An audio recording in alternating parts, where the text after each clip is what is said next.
The goal of this collegiate readership program is to enhance the learning environment on the campus by exposing students to the news in their living, working, and community spaces. The program was started at Penn State University in 1997 with the specific goals on promoting civic literacy and global awareness on campus through daily exposure to the news. The CRP provides students access to newspapers, creating an atmosphere of community awareness and preparing for our rapidly changing global society.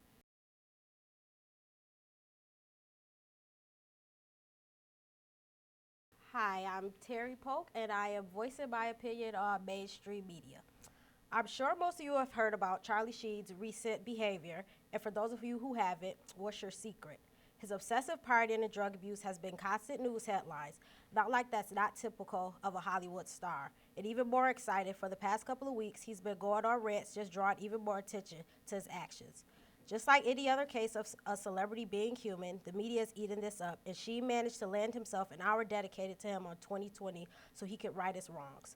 But all he really did was win, and and land tour dates with Live Nation. Come on, this guy is acting out for attention, and the media is his mommy. Charlie Sheen has proven every 5-year-old's logic true. Misbehaving will get you what you want.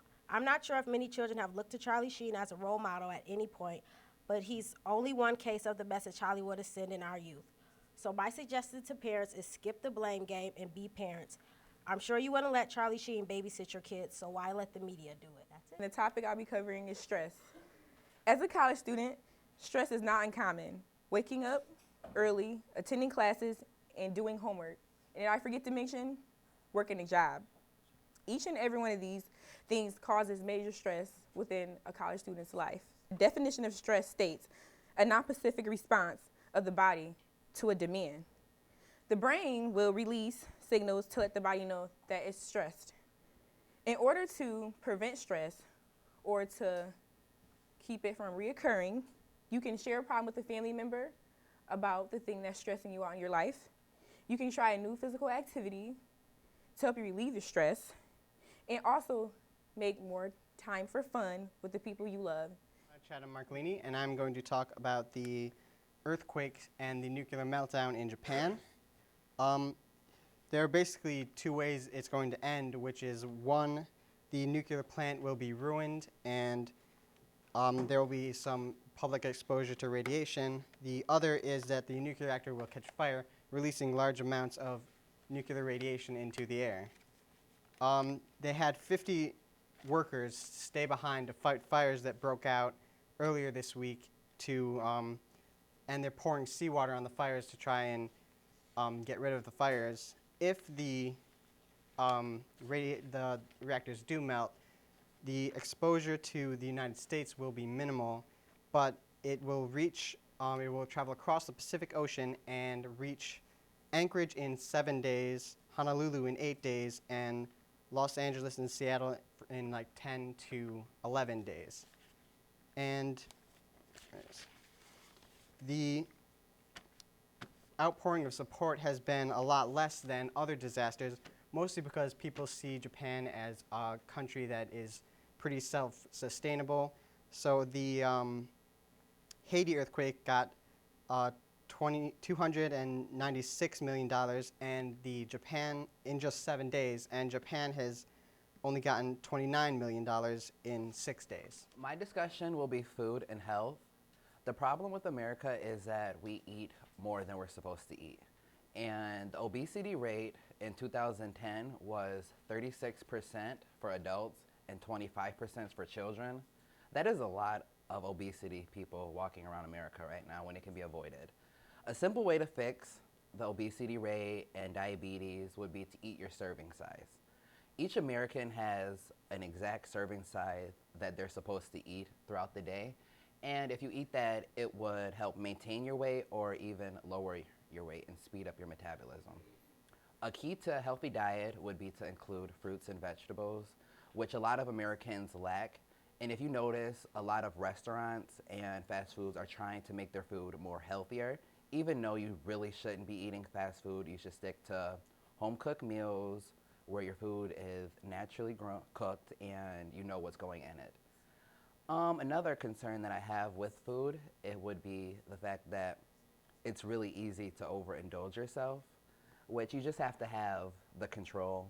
So if there's people out there that can't control their eating, there's groups that you can call that will talk to you, and there's all types of new seasonings out there that are supposed to lower your hunger. My name is Patrick Leopold.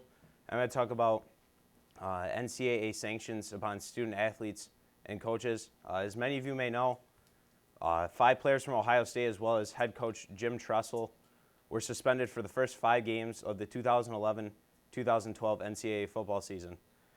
The players were suspended for selling their merchandise and receiving discounts on tattoos from a local parlor just outside of campus. Coach Jim Tressel was suspended 5 games, originally 2. He put the extra 3 games on himself for not notifying school officials about these sanctions. I think that the NCAA does a poor job with this, imposing these sanctions, because they give the players the merchandise that they win, such as championship rings and other player awards that the 5 players had earned throughout their time at Ohio State. And I think if the NCAA is going to do something like that, if they're going to give the merchandise to the players, that they need to allow the players to be able to sell that merchandise, because if you're giving it to somebody, they still have to be able to pay for some of their products. Even if they're a full-ride student, they still have got to pay for food that they get off campus. They still have to pay for necessary items that they may need, toothbrushes, toilet paper, toothpaste, other things like that. And it may not be a lot, but for some of these players that come from inner city or less economically stable families, they need that money, and they may spend it foolishly, but they need that money for other things that they may need because they don't have the money themselves, even though they're going to school for free. I think if the NCAA doesn't want to do that, to let the players sell their merchandise, then they should hold on to it. I think this lease program really isn't working. They give the merchandise to the players and then tell them, oh, you can't do anything with it till after you graduate. I think that these players should be allowed to see, what they're receiving, be able to hold on to it, see it for a couple of days, and then give it back to the NCAA, on which they receive all of their awards once they graduate or enter the draft.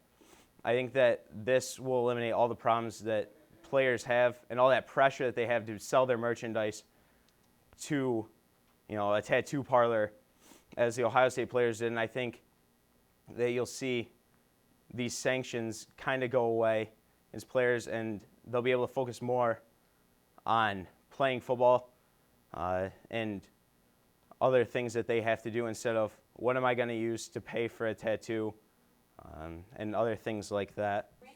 Hello, my name is Marvin Atkinson, and I will be doing the conflicts in Africa.